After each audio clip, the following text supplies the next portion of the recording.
हाय। ऋषभ ने सुहाना से कहा। ट्रेन धीरे धीरे चल रही थी। उसकी आवाज़ के कारण सुहाना का सफ़र जैसे ऋषभ के साथ और आसान हो रहा था। ये कहानी है दो ऐसे अनजान लोगों की जिनका सफ़र ही प्रेम बना और उस प्रेम के साथ वो अंत तक जिए। कहते हैं ना कि अनजान सफ़र, अनजान प्रेम जब हो जाता है तो इतना गहरा होता है कि उससे निकलना आसान नहीं होता। ऐसी ही कहानी ऋषभ और सुहाना के प्रेम की, जो एक ट्रेन यात्रा से शुरू हुई और जीवन के अंत तक चली।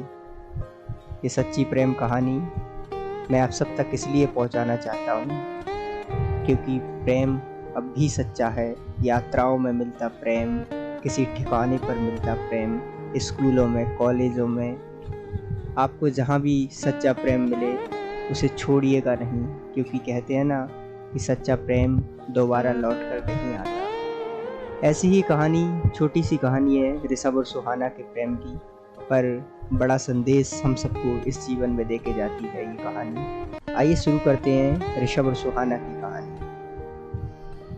ऋषभ ने अपना वर्थ बदल लिया था और जब वो दूसरे बर्थ में चढ़ा तो उसने देखा कि एक बर्थ में एक भोली सी लड़की, जिसकी जुल्फ़ें उसके गालों से होकर जा रही हैं, उसकी दोनों आँखें उसकी जुल्फ़ों में छुपी हैं। उसकी सूरत तो पूरी तरह से नज़र नहीं आ रही, पर बालों के बीच से जहाँ तक उसकी सूरत नज़र आ रही है, ऐसा लगता है जैसे अनंत भोलापन उसके चेहरे में समाया हुआ है। ऋषभ ने पूछा कि आपके साथ आपके बर्थ में कोई आने वाला है या ये सीट खाली है?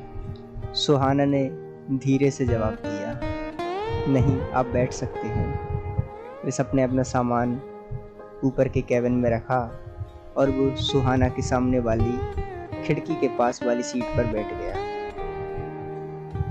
ट्रेन ने अपना हॉर्न दिया। इसका मतलब था सफ़र शुरू होने वाला था।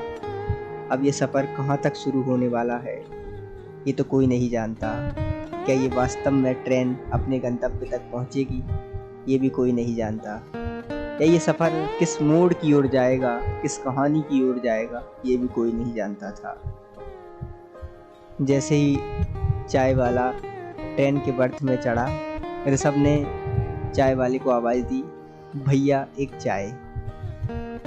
उसकी आवाज़ के साथ एक आवाज़ अलंकारित हुई, वो थी सुहाना की आवाज़।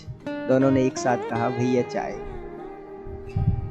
ये बात आगे बढ़ी और सुहाना ने आगे से पूछा कि आप कहाँ तक जा रही हैं? ऋषभ ने बड़े शायराना अंदाज में जवाब दिया कि इस सफ़र का मुझे लगता है कोई अंत नहीं होगा। और इतना सुनकर सुहाना हंस पड़ी। उसकी गहरी झील सी आंखों की हंसी जैसे ऋषभ को अनंत गहराई में डुबो रही हो। एक अलग महकमा, एक अलग खुशबू उसके तरफ से ऋषभ की ओर टकरा रही थी। ये प्रेम की खुशबू आप इसे कह सकते हैं। शायद प्रेम पहले अपना पर्दा ऐसे ही गिराता है। प्रेम की पहली खुशबू शायद इसी को कहते हैं। ऋषभ और सुहाना का ये सफ़र कोई नहीं जानता था कि किस कदर मोड़ लेगा, पर ईश्वर सबकी नियति, सबके संस्कार, सबका साथ और सबका साथी, कहते हैं ना कि फिक्स करके भेजता है। ऐसा ही साथी था ऋषभ और सुहाना के साथ का। ट्रेन के सफ़र की सबसे मधुर बात ये होती है कि आप खिड़की के पास बैठे और मध्यम सी हवा जब आपके चेहरे से टकराती है, आपके बालों को उड़ाती है, तो आप सारी चिंताएं से मुक्त उस सफ़र को ऐसा सफ़र बनाते हैं, उस सफ़र का एक ऐसा आनंद उठाते हैं जो शायद जीवन के किसी भी अंश में नहीं है। इस समय सुहाना भी उसी सफ़र के आनंद से ऋषभ के साथ गुजर रही थी और ऋषभ तो आनंदित था ही, क्योंकि उसके साथ सुहाना जो सफ़र कर रही थी। दोनों के बीच बातें होने लगी। दोनों ने एक दूसरे का गंतव्य पूछा एक दूसरे की पढ़ाइयों के बारे में पूछा, एक दूसरे के बारे में जाना, एक दूसरे के बारे में सारी बातें धीरे धीरे ट्रेन के सफ़र के साथ होती जा रही थी। मध्यम सी हवाएं दोनों के बालों को उड़ाकर दोनों की खुशबुओं को एक दूसरे तक बेपरवाह पहुंचा रही थी। ऐसा ही अंदाज जिसमें प्रेम आपको प्रखर बनाता है, जिसमें आपको दीवाना बनाता है, इन दोनों के साथ था।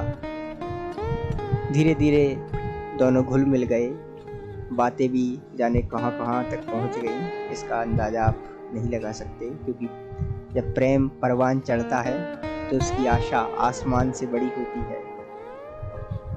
इन दोनों का प्रेम भी परवान चढ़ रहा था कि तभी शाम का सूरज ढलते ढलते सुहाना के चेहरे पर नूर की तरह चमका। सुहाना का चेहरा नूर की भांति चमक रहा था। उस नूर को ऋषभ ने कैमरे में कैद किया। ये जो यादें थी, कैमरे की यादें, सफ़र की यादें, मध्यम सी टकराती हवाओं की यादें, सब यादों को ऋषभ सजोना चाहता था, क्योंकि उसने ऐसा सफ़र कभी नहीं देखा था, ना उसने ऐसे सफ़र का आनंद लिया था। उसने बार बार ईश्वर को कहा कि ईश्वर, सुहाना को मेरे साथ इस सुहाने सफ़र में सौंपने के लिए तेरा धन्यवाद। वो कहते हैं ना कि जब इंसान का वक्त आता है तो बुरी चीज़ें भी उसके साथ हूबहू अच्छी होने लग जाती हैं। मुझे लगता है ऋषभ के सच्चे प्रेम का समय आ गया था और उसे वास्तव में उस सफ़र में अपना सच्चा प्रेम नज़र आने लगा था सुहाना के रूप में। यात्राएं बढ़ती गईं, समय निकलता गया। अब ऋषभ और सुहाना दोनों एक ही सीट पर एक ही ईयरफोन से गाने सुन रहे थे। मध्यम सी हवाएं, गानों की धुनें और मचलते प्रेम की ये ऐसी रवानगी दोनों को अपनी ओर पिघला रही थी, एक अलग ही नशे में डुबा रही थी।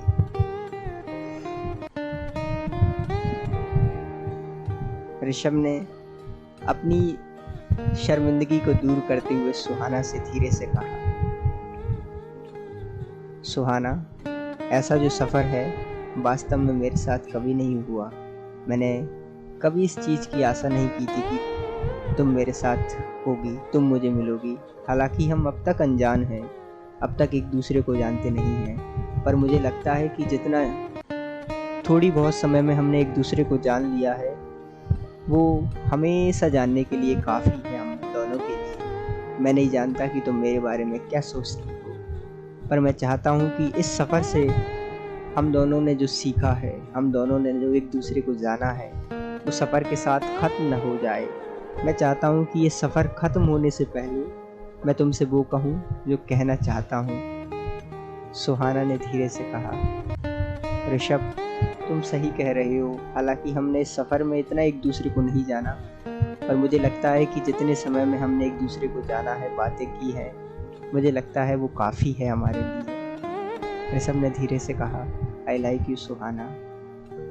सुहाना के चेहरे पर वो नूर सी हंसी वापस लौटी जो सूर्य की चमक से उसके चेहरे पर शाम के प्रतिबिंब को दर्शा रही थी और उसके प्रेम की आभा को निखार रही थी। सुहाना ने मुस्कुराते हुए कहा, I like you too Rishabh. इतना कहते ही ऋषभ और सुहाना दोनों खिलखिलाती हंसी के साथ हंसने लगे। कहते हैं ना कि प्रेम कभी भी आपको किसी भी यात्रा में हो सकता है। ये छोटी सी यात्रा जो ऋषभ और सुहाना के प्रेम का हिस्सा बनी और उनके अमर प्रेम को उम्र भर तक तराशने का हिस्सा बनी, जाने कैसे संभव हुई, ये सिर्फ ईश्वर जानता है, उसके सिवा कोई नहीं जानता। कहानियाँ खुद ब खुद नहीं पनपती, उन्हें ईश्वर पहले से रचकर भेजता है। ऐसी ही कहानी जो सुहाना और ऋषभ के प्रेम ने ईश्वर के द्वारा सजाई गई थी, इस प्रकार घटित हुई। उम्मीद है आपको ये प्रेम कहानी आपके किसी न किसी सफ़र की याद दिलाती होगी, किसी न किसी साथी की याद दिलाती होगी जो आपने उस सफ़र में पाया। यात्राएं करते रहिए, अपने सच्चे प्रेम को ढूंढने का प्रयास कभी निरर्थक नहीं होता। आप ढूंढते रहिए, अपने साथी को अवश्य मिलेगा आपको अपना साथी। शुक्रिया, फिर मिलते हैं नई कहानी के साथ। धन्यवाद।